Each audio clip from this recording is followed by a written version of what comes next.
उत्तर प्रदेश की सियासत में बड़ा नाम सोनेलाल पटेल के परिवार की लड़ाई क्या अब सड़क पर आ रही है? क्या अनुप्रिया पटेल और पल्लवी पटेल के बीच अब खुली जंग होने वाली है? किस तरीके के आरोप और प्रत्यारोप आज दोनों तरफ से लगाए गए? पल्लवी पटेल ने क्या कहा है और अनुप्रिया पटेल की तरफ से उनकी छोटी बहन अमन पटेल ने क्या कहा है? आज हम इस परिवार की इस सियासी लड़ाई को समझने की कोशिश करेंगे जो अब आपसी रंजिश में तब्दील होती जा रही है। इसके अलावा मध्य प्रदेश को लेकर अखिलेश यादव ने आज और कुछ साफ कर दिया।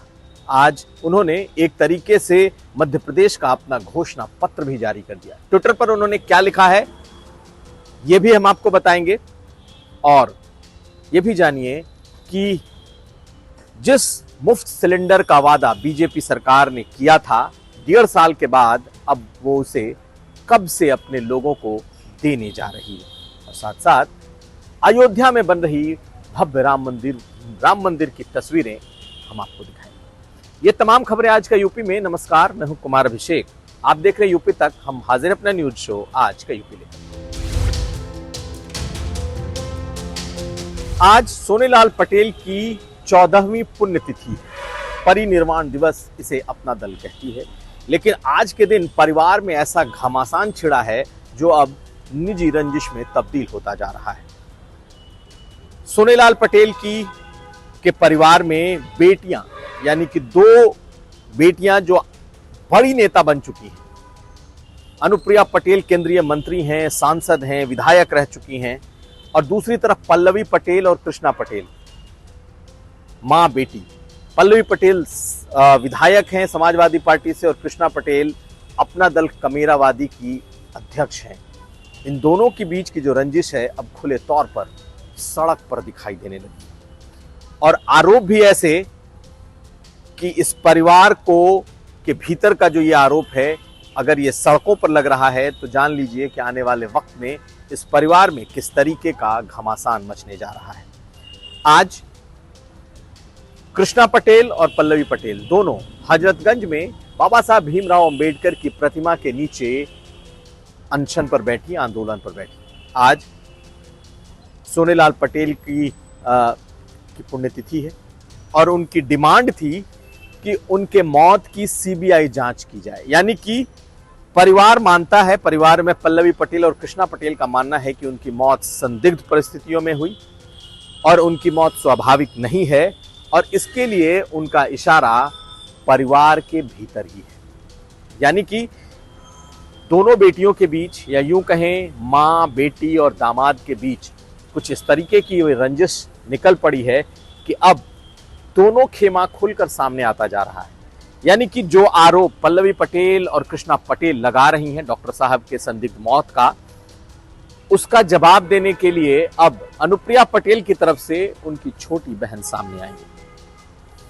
यानी कि आरोप ये है कि डॉक्टर साहब की, यानी कि जो उनके पिता की मौत हुई थी वो संदिग्ध थी, वो हत्या है। ये आरोप कृष्णा पटेल और इसके साथ पल्लवी पटेल का है और आज उन्होंने इसी बात को लेकर धरना दिया था। आप इन तस्वीरों को देखिए।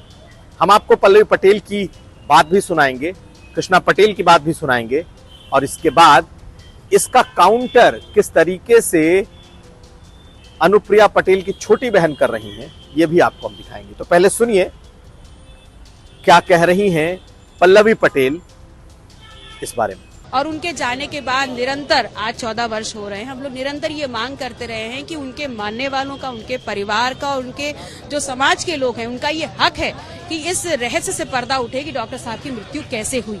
इसलिए लगातार हर मोर्चे पर खड़े होकर के, हर प्लेटफॉर्म पे खड़े होकर के हम ये मांग कर रहे हैं कि डॉक्टर सोनेलाल पटेल की हत्या की सीबीआई की जांच हो।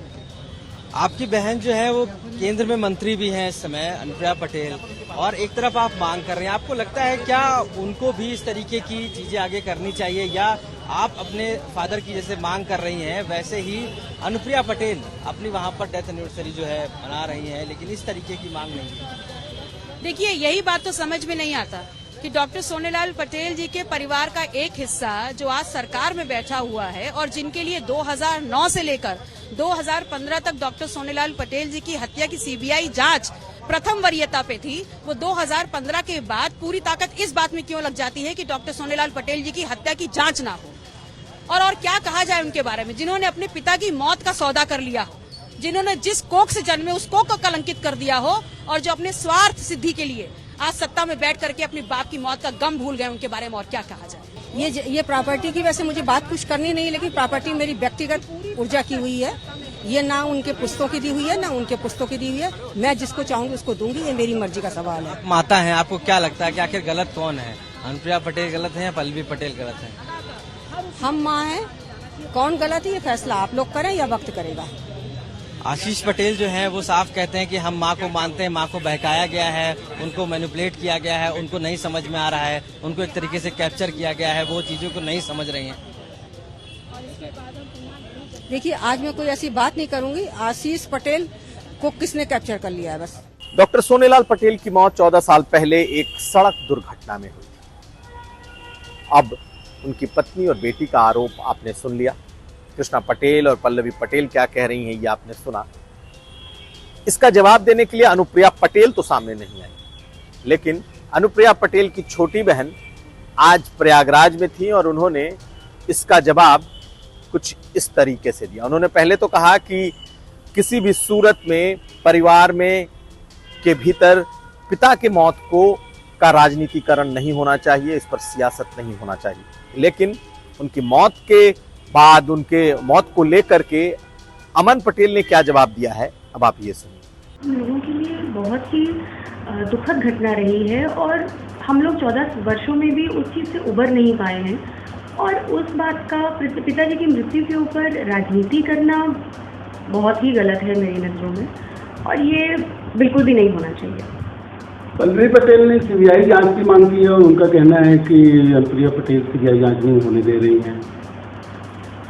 अनुप्रिया जी सीबीआई जांच नहीं होने दे रही हैं कि मुझे नहीं लगता कि सीबीआई जांच अनुप्रिया जी करती हैं, पहली बात। दूसरा, सीबीआई जांच किस बात की है? पिताजी का जब एक्सीडेंट हुआ तो हम सब वहाँ मौजूद थे, पूरा परिवार वहाँ था, पल्लवी जी, अनुप्रिया जी, मैं, सब कोई, हमारी माता जी, सब वहाँ मौजूद थे। आईसीयू का जो दरवाज़ा होता है उसमें एक छोटी सी खिड़की में से मैं पूरे टाइम ये देखती रही कि अंदर क्या हो रहा है। तो वो एग्जैक्टली किसकी तरफ ये इशारा कर रही हैं या क्या जानना चाहती हैं सीबीआई जांच में, मैं नहीं समझ पा रही हूँ। और अगर उन्हें लगता है कि मतलब पिताजी को अस्पताल में लेकर गई, मैं पूरे टाइम उनके साथ थी, अगर उन्हें लगता है कि मैंने कुछ किया है तो वो खुलकर ये चीज़ बोले और ये डाउट फिर तो क्लियर भी होना चाहिए कि सीबीआई जांच ज़रूर होनी चाहिए और ये निकल के भी आना चाहिए कि अमन पटेल ने अगर कुछ किया है तो। मां कृष्णा पटेल और बहन पल्लवी पटेल के आरोपों से दूर अनुप्रिया पटेल आज प्रतापगढ़ में थी। प्रतापगढ़ में पार्टी का एक बड़ा कार्यक्रम था, क्योंकि डॉक्टर सोनेलाल पटेल के पुण्यतिथि पर एक बड़ी जनसभा को आज अनुप्रिया पटेल संबोधित कर रही थी। परिवार के भीतर चल रहे इस घमासान, इस रंजिश, इन आरोप प्रत्यारोपों को लेकर उन्होंने तो कोई बात नहीं की, लेकिन आज सियासी तौर पर उन्होंने फिर एक बार जातीय जनगणना की बात दोहरा दी। अनुप्रिया पटेल ने कार्यकर्ताओं का आह्वान किया और कहा कि जातीय जनगणना उनकी पार्टी की शुरू से मांग रही है, उनके पिता के सपनों में था और जातीय जनगणना होनी चाहिए। यानी कि जिसकी जितनी संख्या भारी उसकी उतनी हिस्सेदारी, इस नारे के साथ वो आज भी हैं। अपनी इस जनसभा में अनुप्रिया पटेल ने क्या कहा है, सुनिए। हमारी पार्टी अपना दल जातीय जनगणना की पक्षधर है और मैंने इस विषय को संसद में भी उठाया है। भारत की विभिन्न जातियों के प्रामाणिक आंकड़े स्पष्ट रूप से देश के सामने आने भी चाहिए ताकि सरकार की, देखिए मैं सरकार की साझेदार जरूर हूँ, लेकिन सरकार में आप जानते हैं कि अपना दल के पास संसद में अभी 2 सांसद हैं और हमारे सहयोगी दल के पास सांसदों की संख्या अधिक है। हमारी पार्टी का इस विषय में स्पष्ट मत है कि जातीय जनगणना देश की जरूरत है। तो दरअसल ये पूरी लड़ाई अब सियासी लड़ाई में तब्दील होती जा रही है। अंदर की बात माने तो पल्लवी पटेल का दावा है कि पिता की विरासत पर, सियासी विरासत पर उनका दावा है, उनका हक है, क्योंकि मां कृष्णा पटेल उनकी स्वाभाविक विरासत को संभालने वाली। दूसरी तरफ अनुप्रिया पटेल ने 2014 से ही एक तरीके से इस पूरी विरासत को अपने पास ले लिया है। और ये दोनों के बीच की लड़ाई अब सियासी लड़ाई ही नहीं रह गई, अब पूरी तरीके से ये विरासत की लड़ाई भी। पल्लवी पटेल का मानना है कि चूंकि अनुप्रिया पटेल केंद्र में है, मंत्री हैं और उत्तर प्रदेश में उनकी सरकार है, इसलिए इस मामले की सीबीआई जांच नहीं हो रही। और अगर सीबीआई जांच होगी तो परिवार पर ही इसका शक निकलेगा। दूसरी तरफ जो अमन पटेल हैं, जिन्हें माना जा रहा है कि अनुप्रिया पटेल की तरफ से अगर कोई बात निकल करके सामने आती है तो ये उनकी तरफ से गया है और वो साफ साफ इससे इनकार कर रहे हैं। यानी कि डॉक्टर सोनेलाल पटेल की मौत को लेकर परिवार के भीतर का जो कंफ्यूजन है अब वो सड़क पर आ रहा है।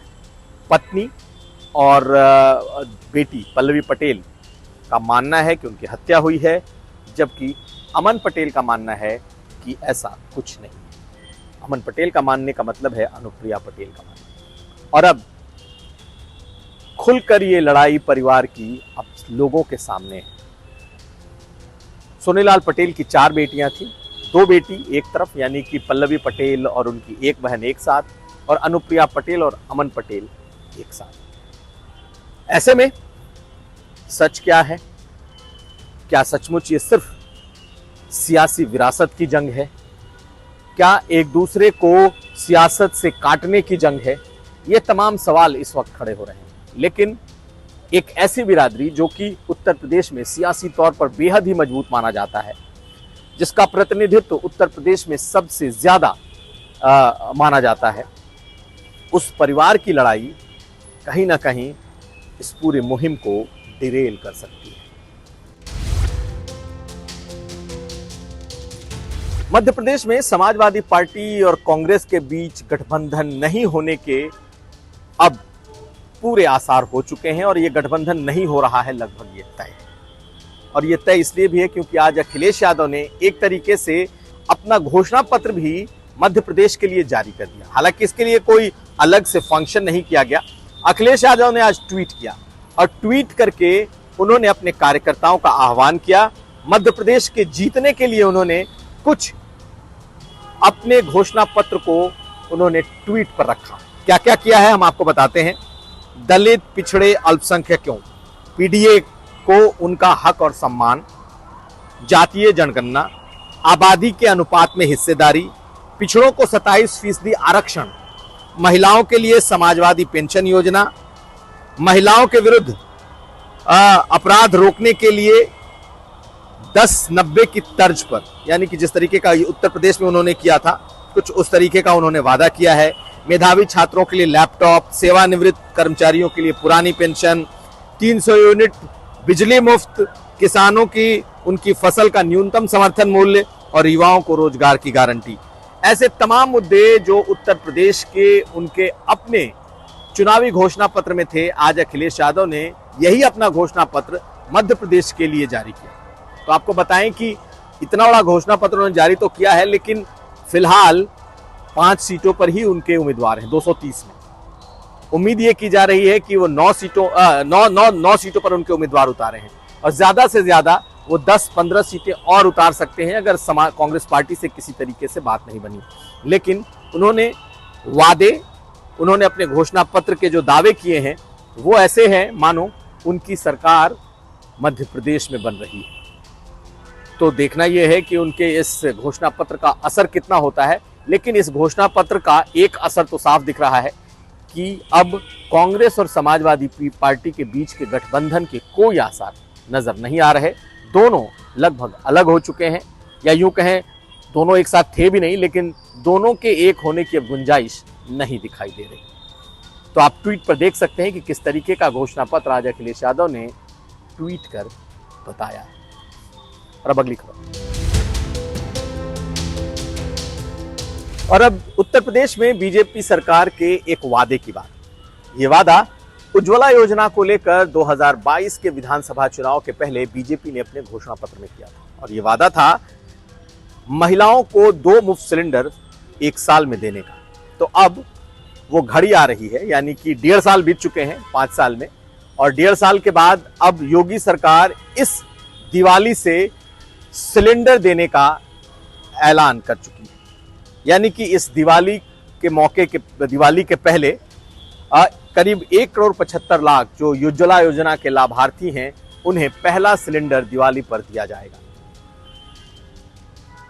मुख्य सचिव के साथ मीटिंग में बकायदा इसका प्रेजेंटेशन हुआ और डीबीटी यानी कि डायरेक्ट बेनिफिट ट्रांसफर के तहत जो सिलेंडर का पैसा है वो इन महिलाओं के खाते में जाएगा। लेकिन 5 साल की योजना थी, 1.5 साल गुजर चुका है और अब दिवाली से इस योजना की शुरुआत हो रही है। तो अभी ये साफ नहीं है कि क्या 5 साल में 10 सिलेंडर सरकार पूरे देगी या फिर अब जबकि 3 सिलेंडर का वक्त निकल चुका है तो क्या सिर्फ 7 सिलेंडर दिए जाएंगे या फिर बैकलॉग भी कभी सरकार पूरा करेगी। लेकिन एक बात जो निकल करके आ रही है सूत्रों के हवाले से वो ये कि दिवाली के पहले पहले सिलेंडर का पैसा जो लाभार्थी हैं उनके खाते में जाएगा। और अब हम आपको अयोध्या की कुछ तस्वीरों के साथ छोड़े जाते हैं। ये अयोध्या में बन रही राम मंदिर की ताजा तस्वीरें हैं। भव्यता साफ साफ दिखाई दे रही है और किस तरीके से और किस तेजी से राम मंदिर बन रहा है और राम मंदिर का किस स्वरूप का निकल के आने वाला है, आपको इसकी भव्यता का अंदाजा बन रहे मंदिर की इन तस्वीरों से हो जाएगा। तो हम आपको छोड़े जा रहे हैं इन तस्वीरों के साथ, क्योंकि जनवरी के तीसरे हफ्ते में राम मंदिर का उद्घाटन होना है और काम अपनी पूरी तेजी पर है। तो ये था आज का यूपी। हम कल फिर हाजिर होंगे, तब तक आप देखते रहिए यूपी का।